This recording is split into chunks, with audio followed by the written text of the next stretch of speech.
everyone. We are back today with another Risky Chicks episode. We've been on a little bit of a hiatus. We've had a lot of projects going on behind the scenes. And all good things. Our real-time jobs. Yes, all good things, just busy. I got slammed with COVID, and then I was away again for a wedding, because I feel like that's all I do outside of work is attend weddings these days. Very fair. But I'm very excited that the entire next month I have 0 weekend plans, so that's something to look forward to. Well, it's also been summer, so you're allowed to be a human outside of this place. Yeah, it's just been a busy couple weeks, but I'm excited to be back, and we're going to kick things off today talking about cyber. Yeah, very excited. Kind of cool. Very excited to talk about cyber insurance. Yeah, and today's day and age where everything is, AI, and we were just talking about ChatGPT before we started recording. Cyber is a big risk for a lot of companies, individuals, and brands out there. So it's a huge component that has drastically changed what coverage means, what that looks like over the past 20 years. And with ChatGPT and AI, I just only foresee it getting more complicated. Exactly. So it's something that's topical, I would argue. I would agree. Yeah. All right, so what is cyber insurance? There's a variety of factors that go into cyber insurance. Cyber coverage, as I've mentioned, the last several years has been completely different from what it's usually looked like. Definitely. So for some of those different exposures, most of the ones for the personal lines that I deal with have to do with smaller things like data breaches. But personal, the way I like to view it is think of it as like a family protection. So you sell that as an add-on to your homeowner's policy. It's sometimes bundled with identity theft protection services, and they're usually at specific amounts. So anybody that's listening with kids especially, as we all know, social media gets like insanely out of hand. It's huge. It's something, and it's not going anywhere. Consumes us. Yeah, unless you want to be like a caveman on like a flip phone, which is totally fine because I love the Motorola Razr. But outside of that, especially when you're looking at how the digital world, the digisphere, so to speak, is shaping, it's a great endorsement to have. But I know that especially there's a couple different things. Personal cyber coverage, like it's digital armor. So protects you against some stuff, identity theft, online fraud, ransomware. And as I mentioned, you can actually add it onto your homeowners or to your renters, so it's not something just exclusively for homeowners. Even renters you can add it on. Yeah, renters you can add it on. A lot of those things can be a lot of those things can be like a rider. I also like to say that, especially not even just on the social media front, but if you're a phone first person like me, you can add it on with all of your devices, smart homes, banking apps. It's becoming as important as like locking your front door, honestly. Now that there's these insanely intelligent hackers out there. Yeah, no, it's always fun. Oh my goodness. Do you have any examples of it? Of like cyber breaches? Yeah, talk to me about like, have you ever fallen for like a Facebook scam? Have you ever? Nope, I think I'm pretty good with recognizing the scams or the fake emails that come in. Something that did happen to me here at the office like a couple years ago, I got a fake email from our CEO asking me to go get like 10 gift cards. Oh, really? Yeah. Like what, Amazon? Like go to CVS and grab like two $250 gift cards or something? Yeah, something like that. And obviously. Via text or via email? Email. Oh, but really? Oh, you know what? Like when you look at the email, like I obviously knew it wasn't coming from Chip because it has a wonky email. And then another thing, and I don't know if cyber insurance would like cover something like this, but my friend's grandmother getting those crazy hacker calls. Yeah. So they'll call her grandma and they'll be like, hey, so your granddaughter got arrested and she's in jail and we need $9,000 to get her out of jail. Like, will you come drop off the $9,000? I was just about to bring up an example. So I totally forgot about this, but you just have to core memory. So my grandmother, my cousin Jimmy, and my brother were up in like northern New York or whatever. She got a call from who she thought was like New York State Police, and it was like same area code of whatever that is up there. They were like, hey, we've put your son and your two grandsons, I guess it would be, under arrest. And we need you to post a $550 bail. So it's crazy. Smart enough Nana, shout out Carol Sheehan, called me and said, hey, have you talked to your brother? Like, I heard that they're in trouble.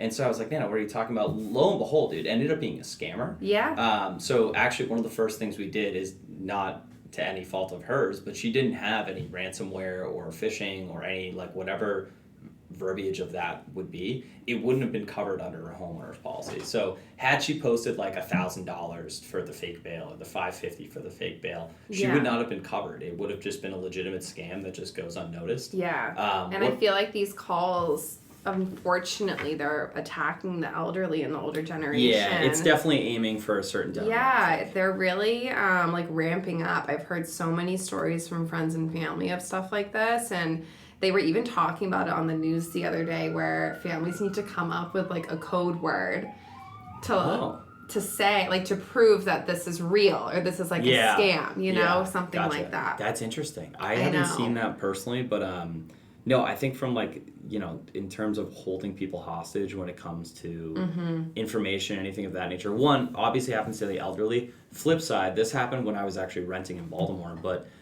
you know those microtransactions between Venmos, like if you're trying to, or even a banking app, like if I'm trying to send you money for the first time, your bank might say like, please send 3 cents and then confirm on your end that's a microtransaction. Or like confirm the last 4 digits of your phone number. Yeah, confirm the last like 4. Confirm that this is like the legit person that you are trying to send money to. Yeah, so this was the time when microtransactions were a thing on, I think it was the Bank of America app when they were first testing out Zelle. Yeah. But I remember I sent $50 to somebody over OfferUp for a chair, or like it was like a lounge, a sofa or something like that. And then it turned out that that was a scam. It was somebody that straight up on OfferUp was selling a couch, looked completely legitimate, had a back and forth conversation. So I ended up having to reach out to my bank. Luckily with Bank of America, with my renter's policy, they did have cyber coverage, so they did end up reimbursing me like $50-$60, whatever it was, and I had full documentation for conversations.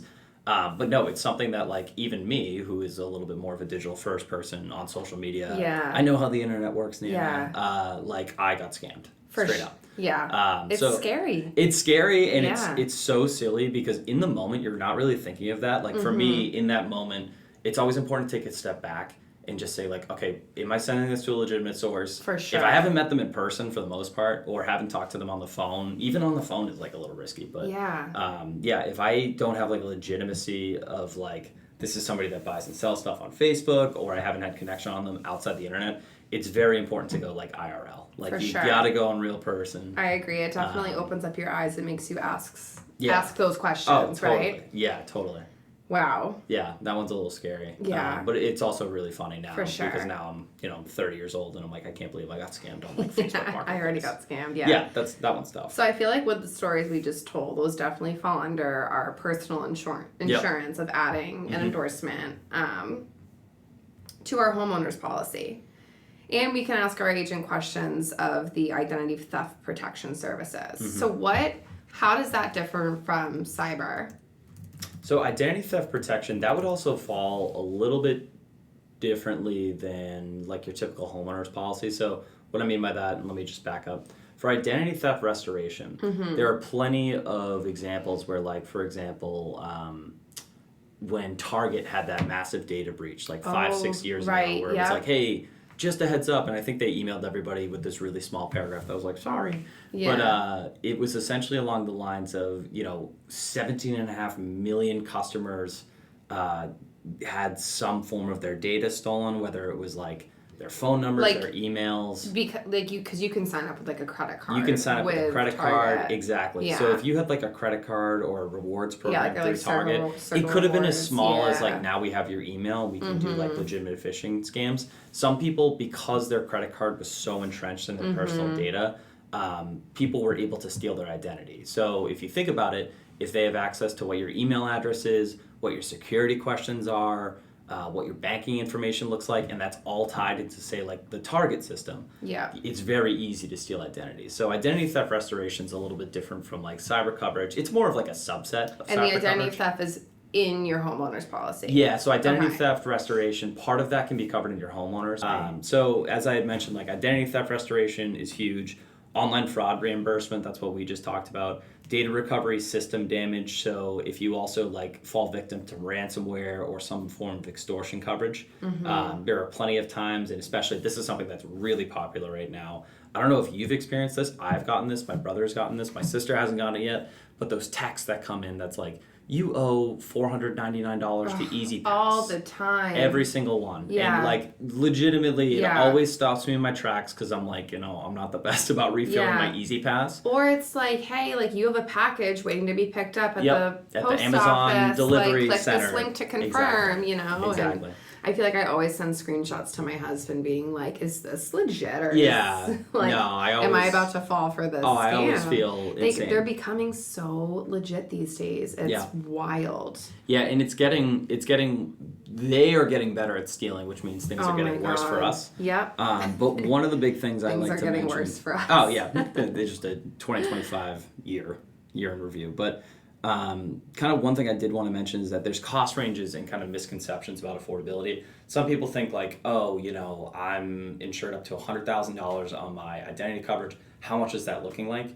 If you partner with some of our higher net worth carriers or even partner with some of our middle market carriers, you can get like a $25,000 coverage straight up, no questions asked, for as little as like $17. That's great. Yeah. It's again one of those things that it's an additional endorsement. You're not really thinking about it. Yeah. But I do foresee in the next few months, if not years, a lot of carriers just saying, oh, you have a child under the age of 17. Yep, we're putting this on. No questions asked. Totally. Yep. And especially when social media is just getting the way it can be, you also have to think about kids and privacy. There are so many different things that weirdos online can get a hold of. Scary. And you just want to make sure that you're as protected as possible. So. 100%. Yeah. Definitely worth that. Yeah. Do you have any stories on your side from people that you know outside of the one that you had just mentioned?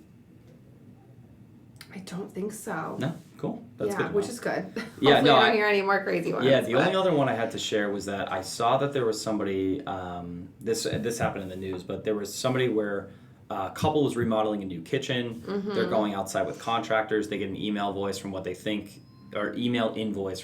is a contractor. It turns out it's a scam. Don't know how their data went, so they end up wiring something like $7,500 or $10,000, which again isn't the end of the world, but that's a legitimate. That's a lot. Yeah, it's a legitimate lot of money. So after it being a scam, contractor had been impersonated. They had to bring all this documentation. Mm-hmm. Imagine the headache of the legal costs of just being I fell for basically a fake Gmail account. I know. Yeah, it's a bummer. Yeah. I also see the ones that my other favorite one. Speaking of in our case, Chip getting impersonated, is every single place of employment I've ever had. Genuinely, I think I've gotten a fake text saying, "Hey, it's CEO name here. Yeah. Can you please give me a call when you get a chance?" And luckily, that's also a good reason to have your coworkers' phone numbers because when I get a fake text from Mr. CEO or Mrs. CEO, it's usually not legit. So I know, and I've been here for 8 years, and I have gotten a handful of scam emails pretending to be. Oh, it happens all the time. Our CEO. So yeah, my favorite one is that. And not favorite one, but the funniest one that's happened to me personally was actually there was one time I got an email from the vice president of the company saying, my daughter's selling Girl Scout cookies. If you'd like to click this link, please go for it. Not dragging the Girl Scouts. So not dragging the Girl Scouts, but I will say I did the opposite funny thing where I actually reported it and it turned out it was true. It was the vice president's daughter trying to sell Girl Scout cookies. So I felt really bad. It was my first week on the job, so I was like, oh, easy phishing alert. I'm gonna and get then they were like, gold star. No, Joey, they're really just trying to get He's really trying to their get you chocolate to buy cream cookies out the door. That's incredible. Whatever that looks like. So I'd rather be overprotected. Employee of the month. Yeah, we're trying our best. I know. That's so funny. Yeah. So we talked about, what these policies that you can add onto your personal policies and what they cover. Let's get into what maybe it doesn't cover. Maybe. No. Okay, let's segue into what cyber doesn't cover for us. Sure. One thing is pre-existing and known issues, which I think kind of is a broader thing that, can fall under any type of coverage. Things that have happened before you've had coverage in place, basically. Totally. Unresolved security flaws. If you fail to protect any known vulnerabilities, maybe that means you had the option to set up a 2-factor authentication, and you chose not to. Although it's like a very upfront cost, and people are like, do I really need it? You wouldn't believe how many situations where it's like, yes, you need it upfront. Yeah, you just never know. Yeah, and like I had said, that can be added as a rider to your homeowner's coverage under like cyber protection, identity theft restoration. It's important to read the fine print because sometimes it's not as wide of a blanket as you think. Well, I feel like we covered like the broad scheme of cyber insurance and what it covers, what it doesn't. We have some real life stories thrown in there.